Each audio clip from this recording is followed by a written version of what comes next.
What's up, you guys? Welcome back. And if you're new, thank you so much for being here. So as you can tell, I have someone very special sitting next to me. This is Gman. You guys probably know him from the comment section. He is always commenting and chatting it up in the live with you guys. Well, I saw his story and I had to have him on. So Gman is a retired Army veteran. He did 4 tours, right? That's right, 4. 4 tours, you guys, and he is struggling with PTSD, so I wanted to have him on here because I know a lot of you guys struggle with mental illness, and his channel is so positive and so encouraging, so I just had to drag him on here and force him to tell you guys his story. So I'm just going to let him take over, and yeah, so G-Man, tell us a little bit about yourself, where you're from, all that good stuff. Yeah, for sure. Hey, listen, before I do that, I want to thank you for having me on here. Yeah, of course. Awareness and education is crucial in dealing with mental health issues. I'm sure you know this, right? Mm-hmm. So thank you for bringing me on, because we do need to talk about this stuff. We got to get it out in the open. And much respect to you for doing this, for doing that. I appreciate it. Yeah, absolutely. You're welcome to take over my channel anytime. Yeah. So anyways, I am from the Great White North. Yeah, I'm born and raised in Canada. I grew up in Southern Ontario, the banana belt of Canada. Eventually, I made my way kind of to Central Ontario, which is where I'm living now. I did 13 years in the military before I was diagnosed with PTSD, and they gave me my marching orders. So I don't know, I felt kind of bad about it. It was hard to leave, but through the military, I had a lot of jobs. I spent most of my time in the combat arms. I was infantry, so like the guys running around on the ground digging holes and shooting guns, but I didn't get to jump out of planes like Reese. That's cool stuff. I didn't do that. Reese is a shit. Oh. He loved that. He loved jumping out of planes. He would still jump out of planes if I let him, probably. I hate heights. I couldn't do it. Me too. Yeah. So yeah, I did infantry. I drove armored vehicles, so like tanks with wheels. Did that. I did reconnaissance for a while. Reese will probably know a bit about that. And I did some other stuff too in the military. But now that I'm out, I'm raising 3 kids. I got small, medium, and large. I'm raising 3 girls with my gorgeous wife, my best friend. Sometimes call her the ball bustress. But yeah, so on top of all that, I have extreme PTSD, depression, anxiety, and I deal with addiction. Right now, I'm struggling with an addiction to alcohol. Well, thank you so much for your service. And it is freaking adorable that you call your kids small, medium, and large. That's the cutest thing ever. So I guess the first thing I want to ask you is, was there a moment where you knew that something wasn't right, or were you surprised by getting diagnosed with PTSD? Like, did you feel that, there was something wrong or something off? Yeah, I knew. My nightmares were a big thing because they trigger a lot of physiological responses. So when, like, it's not like you wake up, it's you're jarred awake from your nightmares. And so when I would come out of them, my heart would be racing. I would be so sweaty. My fingers would be like I'd been soaking in a bathtub for a while. So they would be pruned. A lot of, like, my clothing would be soaked. My pillows would be soaked. And I wasn't sleeping very much. I would have a hard time sleeping. And so I realized that I was drinking a lot. I was also taking NyQuil a lot to deal with the lack of sleep. And that was kind of my big thing. But it took my best friend, my wife, to kind of give me a kick in the butt with a frozen muckluck and point me in the right direction for some help. Well, I'm so glad she did, because I think a lot of the times we don't want to reach out for help, and we feel like, no, it's fine, I can just do A through Z on my own, when the reality is we need someone, we need help, so yeah, I'm so glad your wife did that, because, just for me personally, I was never in the military, but my depression, my anxiety, I can tell that it's getting worse, and I've always said that I have to go to someone if it does. But even with my addiction, I didn't want to ask for help. I didn't want to tell anyone I had a problem. And I know that my Yeah, path I get would be that. a lot easier if I just, if I just asked for help. Mhm. So what was your first year like after leaving the military? Was it really tough for you and your wife and your family?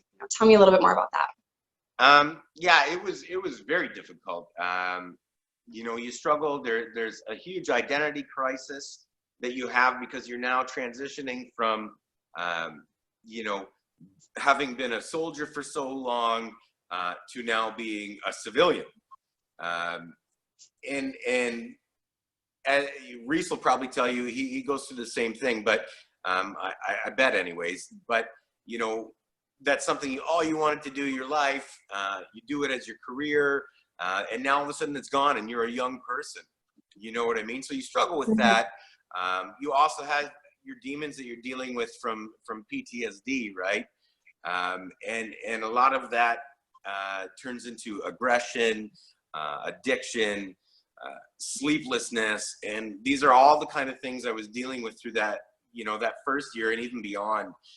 It was very difficult, very difficult. Right. So what were the situations that caused you the most stress, would you say? Um, the most stress, it's crazy because it varies so much. But social, like groups, were big for me. Just leaving my house uh, was a lot like jumping into a pool that is cold, or just some cold water. Like I'd really have to convince myself to get out of the house, and then once I was out of the house, it was crowds. Even traffic sometimes could cause it. Um, Loud bangs. There are so many things. Smells are a big one. Because your olfactory senses, or what you smell, is probably your strongest sense. Yeah, relation memory. So we can Yeah, smell something and it just like triggers and brings us back to it. big So time. I'm Yeah, listening to you tell that, and that's like Reese, for sure. So he doesn't do grocery shopping or things like that because he does not like it. He does not like the crowds. And one of his jobs in Iraq was crowd control, so there are a lot of situations where people are trying to come in on you and you have to push him back and secure areas. So he would just be tense, and I could just tell, like, our first year of dating is much different from our fifth year. He has gotten a lot better about it, but I could just like sense his stress, and that would make me stressed because I'm like, what? It's fine. It's Walmart, bro. Relax. And I just didn't understand at first, but now I yeah, completely get it. Like, man, it's crazy. yeah. It's like that. Like I used to do the grocery shopping for us, and I would plan the grocery list according to the setup of the store. Um, and if there was somebody in an aisle, or there were too many people down an aisle, we didn't get the groceries out of that aisle that we needed. You know what I mean? And it just became too much, and eventually my wife took over the job. But yeah, you know, I can relate. Men and women shop differently too. Men are like mission oriented, and women are like going all over the store. You know what I mean? So like I cannot shop with Reese because he's like, just go in order, and I can't because my brain doesn't work that way. So we have Yeah, like yeah, separated yeah. our lives a lot. Hmm. So how did you handle that, being home for your first year? How were you handling it then, and how are you handling it now? How have you made progress in your life? Um, Now, if you're talking like my first year home from kind of my last tour, Yeah. yeah, that was kind of when everything came to a head. It was, uh, I had a very difficult time. I would always be looking for my gun. Excuse me. And I broke down with my wife while we were on vacation. We were in the Bahamas, and I broke down. And this wasn't long, a couple months after I'd been home, and I broke down. And that's when she kind of realized that, hey, you know what? I think you need to get help. And it took me a while. It took me a long time from that point to when I actually got help.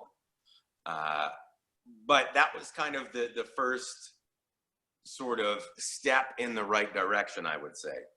Right. So how long have you been home? My last tour ended in 2010. in the fall of 2010. So I've been home now for, 8 years plus a few months.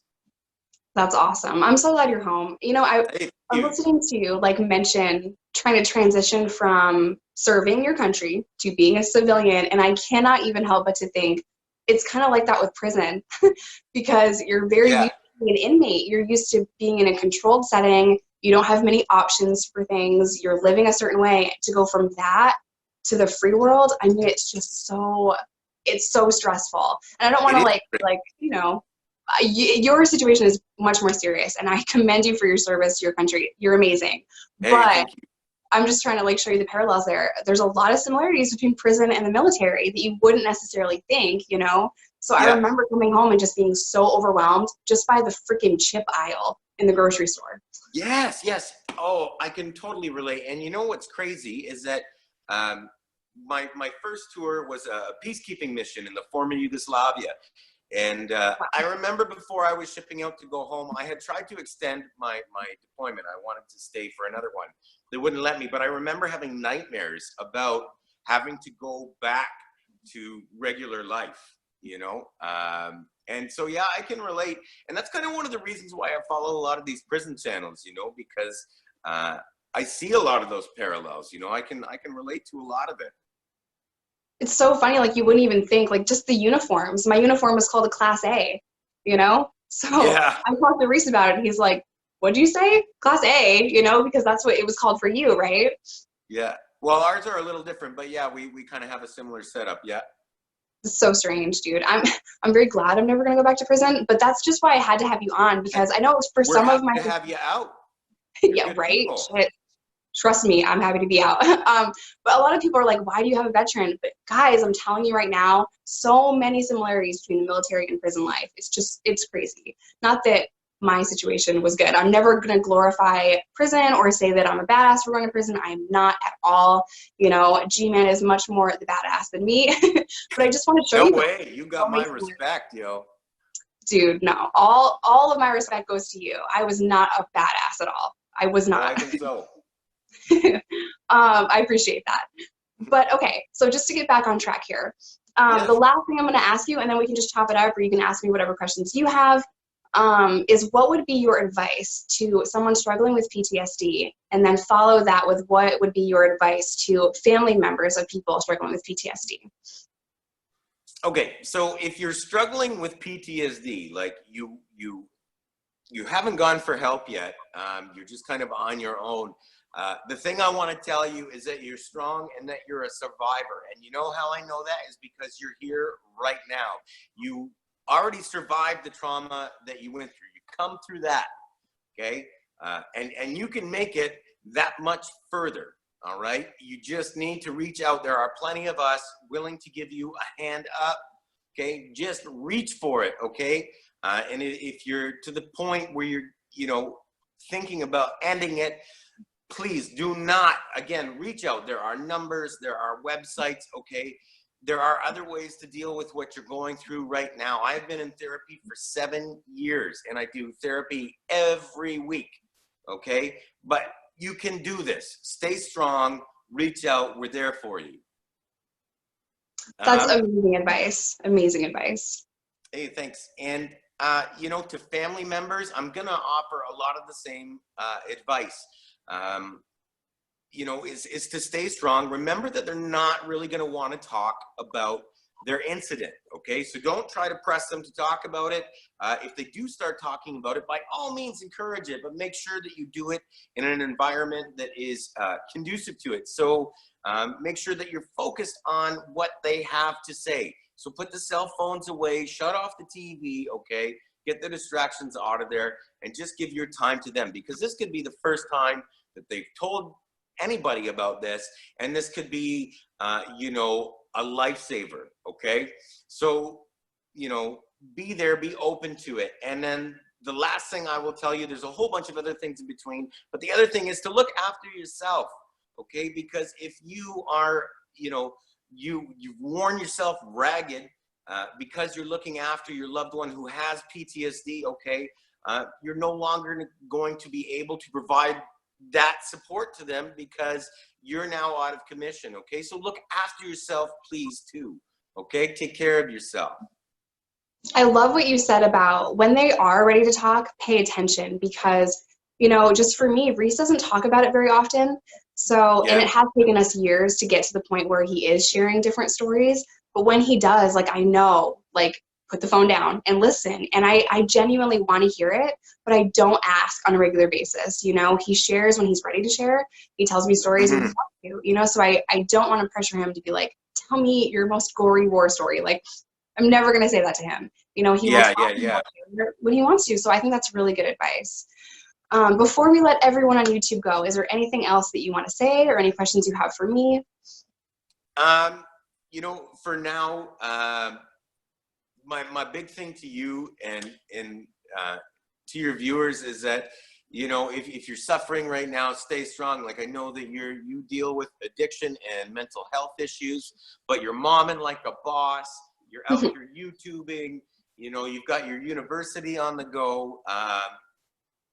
Stay strong. You're an example to everybody, and you know, keep that up. I got much respect for you. You are a very strong and a very intelligent woman.